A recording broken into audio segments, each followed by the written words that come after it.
Estoy haciendo una investigación sobre la vulneración de derechos a minorías, en especial a las mujeres. En estos momentos todavía Colombia está presentando que la mujer es una minoría. A pesar de los avances que hemos tenido, todavía mantenemos ciertos prejuicios, preceptos, moralismos, que la mujer todavía debe quedarse en su casa y algunas veces en ciertos hogares no se ha discriminado. No se tiene conciencia que la mujer juega un papel importante dentro de la familia, dentro de la sociedad, ¿sí? Quisiera saberos, primero, no sé, por qué se dio, cuál es el antecedente que dieron origen a la Secretaría, ustedes que conocen, que manejan la Secretaría. ¿Qué has trabajado en ese tema? Que lleva más tiempo en la política. Bueno, pues ¿Ya estás grabando? desde que se comenzó a formular el Plan de Igualdad de Oportunidades para las Mujeres antes del 2006, que fue producto de un pacto político del Movimiento Social de Mujeres con el entonces candidato Lucho Garzón, desde ese momento se comenzó a pensar cuál sería la institucionalidad más propicia para, digamos, desarrollar la política pública para las mujeres.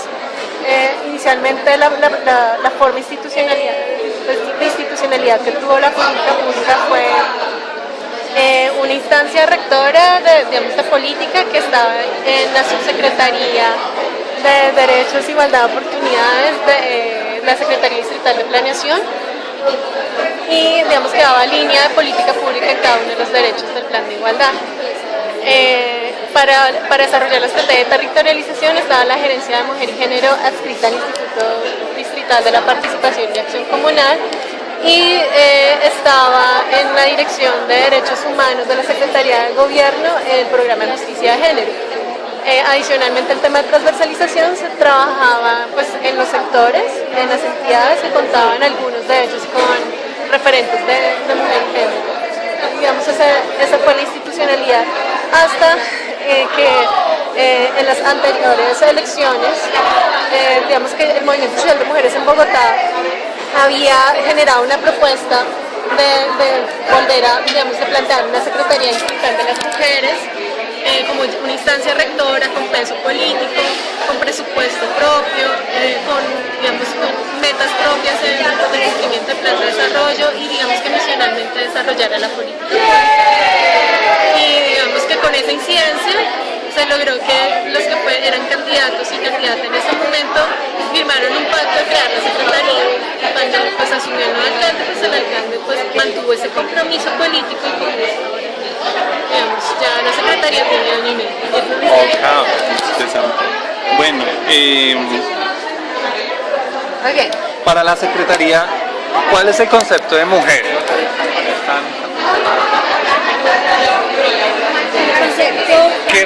¿Qué relevancia tiene el concepto de mujer para la Secretaría? Pero la Secretaría Distrital de la Mujer, digamos, rompe un poco con la idea del concepto mujer en términos biológicos, ¿sí? Sino que reconoce efectivamente todas las diferentes formas y expresiones de asumirse mujer, bien sea desde su condición biológica, desde su asignación de sexo, pero también a partir de las construcciones identitarias de género, y también cuenta, digamos, ahí el reconocimiento del deseo en el tema de la orientación sexual. En todos los territorios urbanos, rurales,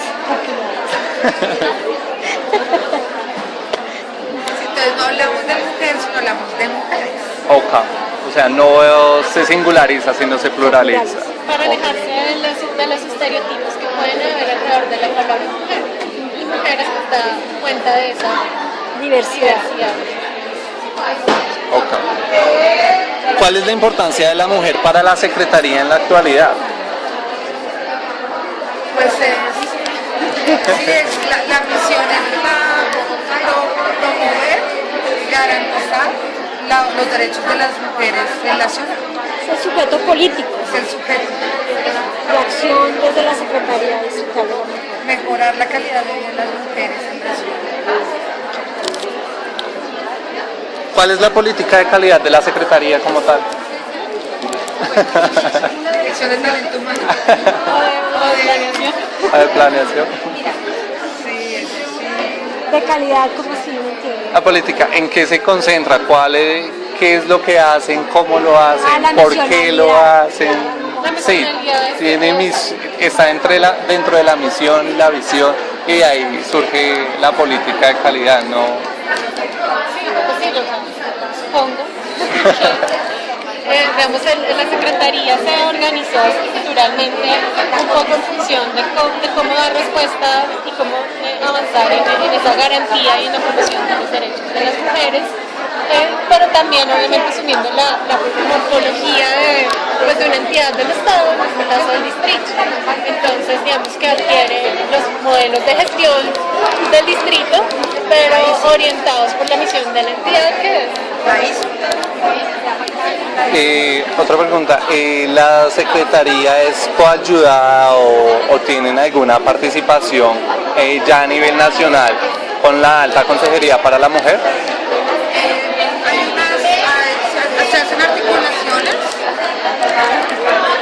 Se hacen articulaciones con algunas entidades territoriales para la coordinación de transferencias de conocimiento frente a la implementación de políticas públicas de igualdad y en este caso para las mujeres, ¿sí?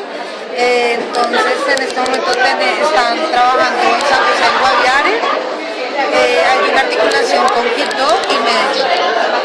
Digamos que esos son como los únicos frentes de trabajo cercanos con la Alta Consejería, pero además hay unas articulaciones a nivel nacional con ministerios en diferentes líneas de trabajo, Ministerio de Salud, Ministerio del Trabajo, no sé, Ministerio de Educación, diferentes, digamos, sectores que articulan acciones de derechos humanos de las mujeres, pero directamente con la Alta Consejería, pues eso es como a nivel nacional, eso es como la articulación.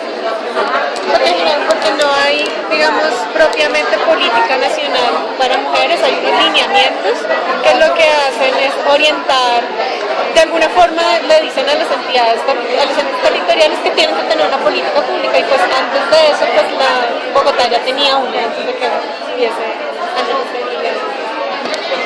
O sea, la Alta Consejería es solamente consejería para presidencia.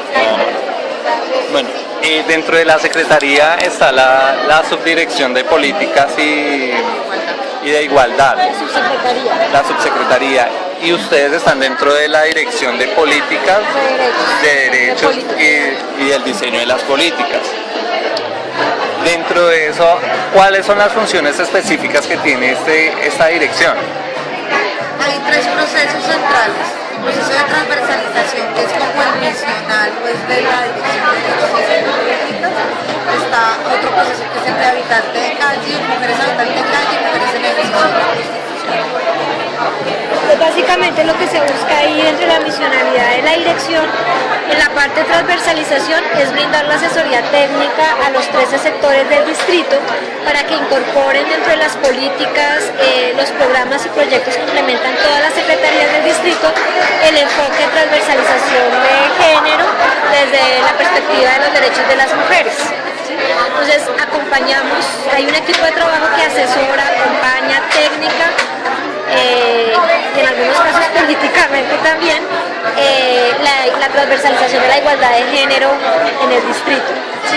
Ese es un proyecto. El otro proyecto es el que decía la compañera sobre restitución de derechos a las mujeres en habitanza de calle o en riesgo de estarlo, digamos desde el principio mismo reconocerlas como sujetas de derechos, ¿sí?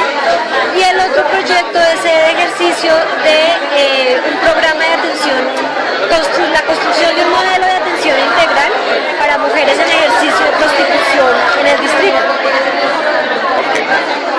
En base a estos tres campos que se manejan, ustedes, a mi modo de verlo, no sé, surge la idea de hacer la política, la dirección. ¿Ustedes qué sector más, en qué sector se especializan? ¿Hay una estratificación, una clasificación? No, digamos, nosotros nos movemos a la luz del Plan de Igualdad y Oportunidades del PIODE, que contempla en este momento, se han incorporado 2 derechos más, entonces nos movemos alrededor de 8 derechos para las mujeres en el distrito, que es el derecho a una salud plena, el derecho a educación con equidad, el derecho a la participación y representación, el derecho a una vida libre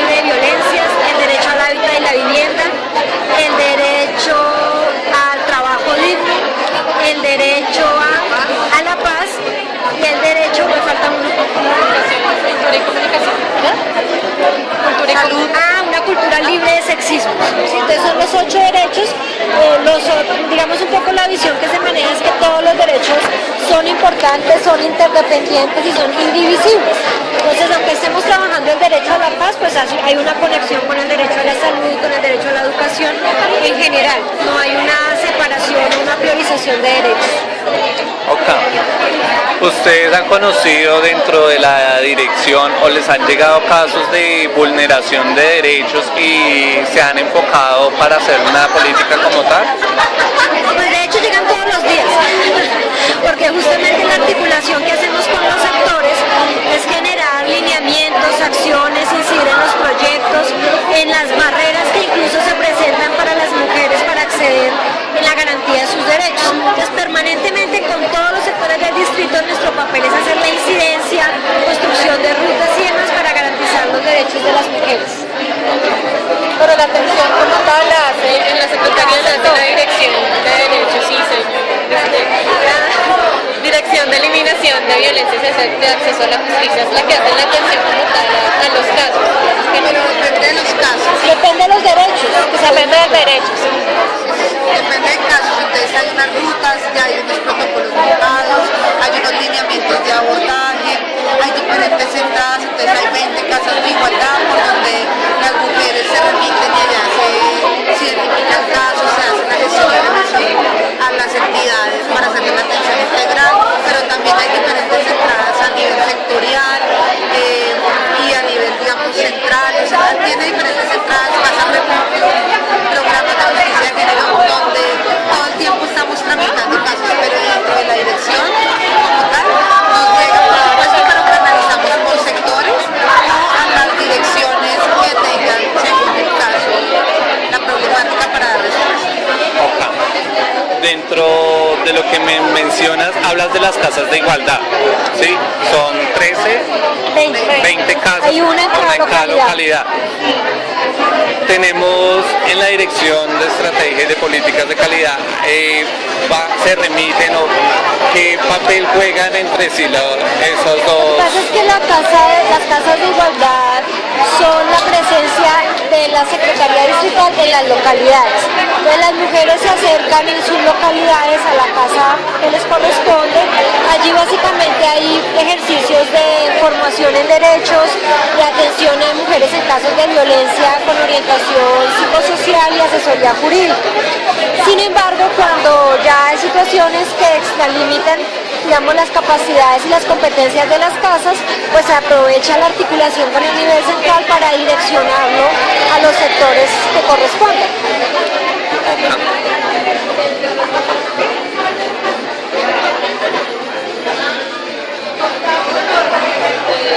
No, pues esas son las cosas como más importantes, pues la dirección.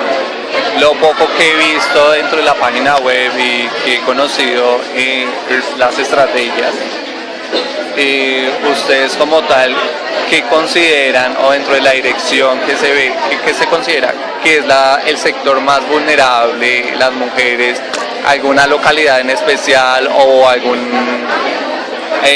tipo de estrato, algún tipo de creencias donde nos toca hacerle fuerza a diseñar una política? Sí, una cosa que tiene pues, el tema de la categoría de género y es que evidencia que el tema, por ejemplo, de las violencias no tiene estrato, ¿sí? Entonces, tanto en mujeres que están en estrato 5 y 6 sufren de violencias ocultas, de diferentes tipos de violencias, así como por supuesto hay condiciones que sí generan una agudización de ciertas situaciones, pero somos el 52% de la población, estamos, o sea, por todas partes hay una cantidad de problemáticas que es imposible decir en dónde. De todas maneras hay digamos que la exclusión de los derechos y la negación de los derechos de las mujeres digamos, es como un continuo que nos afecta a todas de manera diferenciada también, ¿no? Porque como hablamos desde la diversidad de las mujeres, efectivamente eso parte por entender y reconocer que las diferentes violencias o discriminaciones nos afectan de una manera diferenciada, ¿sí? Pero no podríamos decir en este momento que hay un grupo preferencial de mujeres que no son afectadas por ninguna vulneración. Yo creo que en general el colectivo de mujeres somos excluidas, somos discriminadas por nuestra condición de género, por nuestra orientación sexual, por la condición o pertenencia étnico-racial, por la pertenencia a la clase social. Entonces, incluso hay momentos en que se interceptan todas estas discriminaciones en un solo cuerpo de mujer. Entonces la idea también en los retos que tiene la Secretaría es poder abordar ese tipo de violencias, de discriminaciones desde esa perspectiva diferencial e interseccional. Una pregunta, dentro del marco constitucional todos somos iguales y tenemos un artículo en la Constitución donde hay igualdad, hombres y mujeres son iguales. ¿Crear una secretaría para la mujer no genera algún tipo de discriminación con maltrato a los hombres? No se puede tratar igual lo que nunca ha sido igual. Entonces, el principio de igualdad es un principio universal, efectivamente, pero soportada sobre la universalidad de un modelo masculino, occidental, blanco, heterosexual, clase media y alfabeto. En ese sentido de la igualdad estamos excluidos y excluidas todos los otros grupos sociales. La igualdad en la modernidad toma un carácter de principio y derecho a la vez, pero efectivamente se convierte para las mujeres en una deuda histórica con nosotras, porque ni siquiera en lo básico jurídico que es la ciudadanía plena no tenemos todavía un ejercicio de la ciudadanía plena como tal. Entonces, como no somos iguales, o sea, somos iguales en el, digamos, en la idea en términos formales sería la aspiración, pero en la vida real e históricamente las mujeres hemos estado en un proceso de asimetrías construidas históricamente. Por eso se hace necesario generar acciones que posibiliten nivelar, alcanzar en cierta medida ese tipo de conceptos y de principios de igualdad. No es un acto discriminatorio, porque como te digo, no se puede tratar igual lo que nunca ha sido igual. Como las mujeres nunca hemos tenido los mismos derechos, las mismas posibilidades de acceso, pues no podemos efectivamente, o más bien requerimos de unas acciones específicas que potencien, que disminuyan esas brechas entre hombres y mujeres. No hay segregación, porque incluso en los sectores excluidos sociales, los hombres siguen teniendo unos privilegios sobre las mujeres que pertenecen a esos mismos colectivos. Entonces, el debate de la igualdad y la segregación es un debate que debe ser mirado con mucha más lupa de género para entender esas desigualdades realmente que se presentan. Sí, es dar cuenta también de las condiciones de la igualdad. O sea, digamos, la igualdad no se da per se, no se garantiza con la formalidad del reconocimiento del derecho a la igualdad. Además, porque el principio constitucional, en el marco de la Declaración Universal de los Derechos Humanos, el principio de igualdad va de la mano al principio de la no discriminación. Y digamos que al entender esos dos elementos, lo que se está diciendo es que hay condiciones, hay situaciones en las que las mujeres somos objeto de discriminación constante, porque es una discriminación histórica que genera unas condiciones actuales permanentes. Entonces, digamos, es importante ver que, digamos, no solo leer la Constitución en el pedacito que habla de la igualdad, sino que la igualdad va de la mano a la no discriminación. Y las mujeres somos víctimas, por ejemplo, de violencias por el hecho de ser mujeres. Y las circunstancias de la violencia contra las mujeres se dan como en un contexto basado en las relaciones entre hombres y mujeres, en las que las mujeres somos objeto de discriminación. Ahora, el agenciamiento de la Secretaría hace parte de un proceso histórico de movilización y de exigibilidad del movimiento de mujeres, ¿sí? Del empoderamiento y de la exigibilidad de venga, es que aquí las cosas no funcionan, entonces hemos construido, avanzado y necesitamos una institucionalización para seguir exigiendo esa garantía de derechos. Si los hombres se sienten vulnerados y segregados, pues son ellos los que deben agenciar la reivindicación de sus derechos si consideran que efectivamente están siendo vulnerados en términos de desigualdad de oportunidades frente a las mujeres. Ya para finalizar, ¿ustedes qué opinan sobre la ley de que se debe tener cierta cantidad de mujeres en el árbol político, administrativo a nivel distrital y nacional? Pues es una de las acciones que, como decían anteriormente mis compañeras, son acciones afirmativas que permiten nivelar esas garantías de derechos y oportunidades frente a escenarios tan puntuales como es la toma de decisión en el espacio político del llamado ámbito esfera pública, ¿sí? En donde las mujeres históricamente han sido totalmente excluidas. O sea, estamos hablando que hace menos de 60 años no podíamos votar, ¿sí?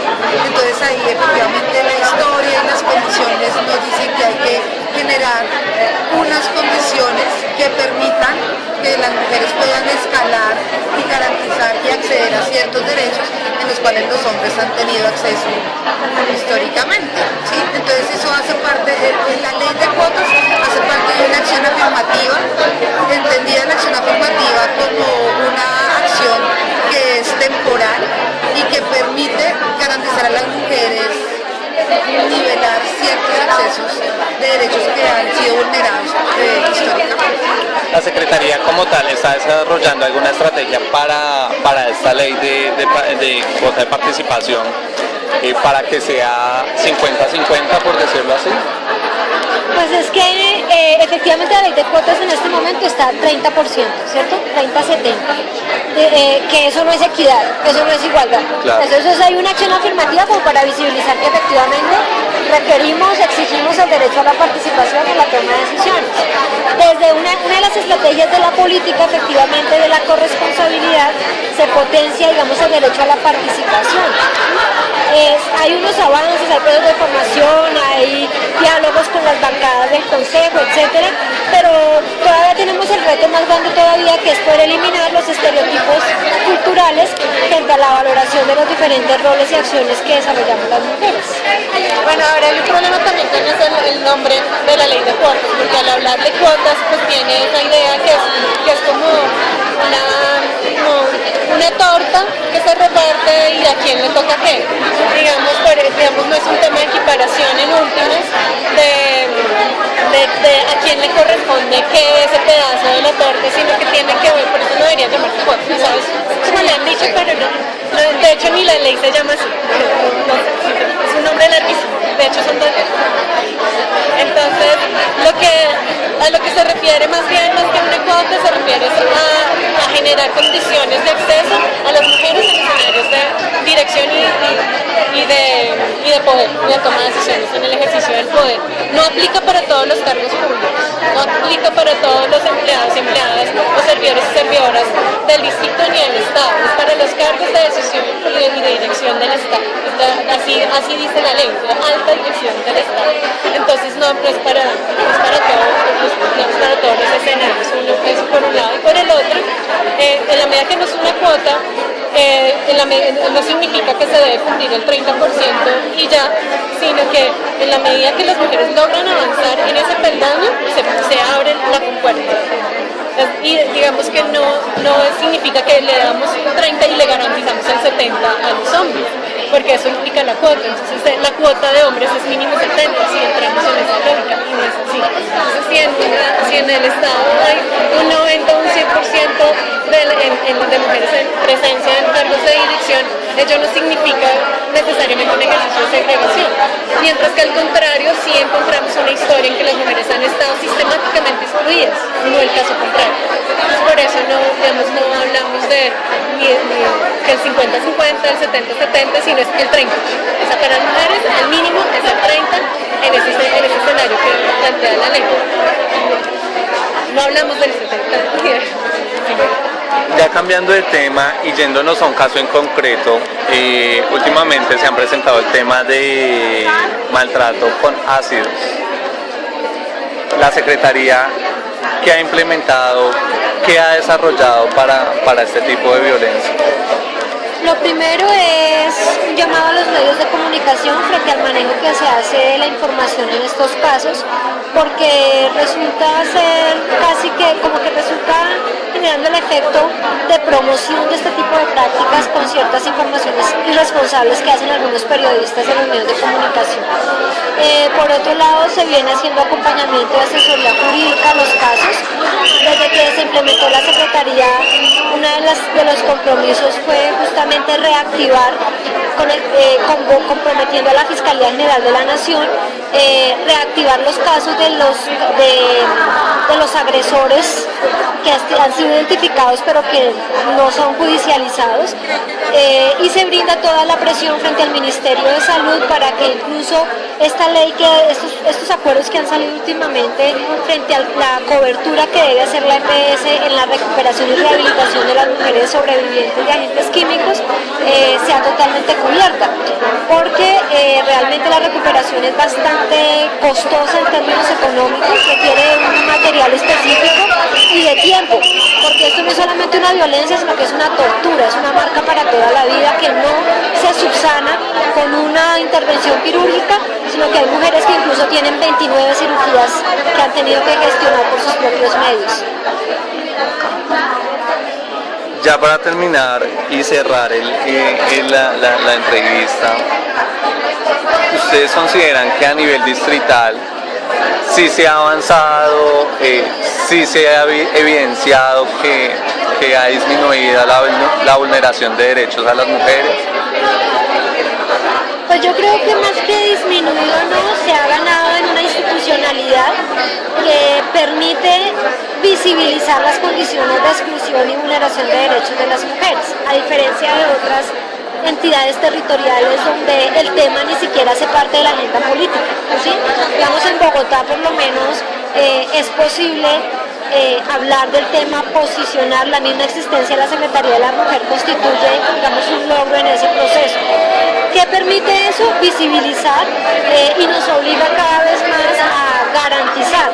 Sin embargo, como decía Angie, de todas maneras hay unas condiciones estructurales del Estado, deficiencias estructurales del Estado, en las que tenemos que seguir trabajando para lograr efectivamente un mayor impacto en la disminución de la vulneración de derechos de las mujeres.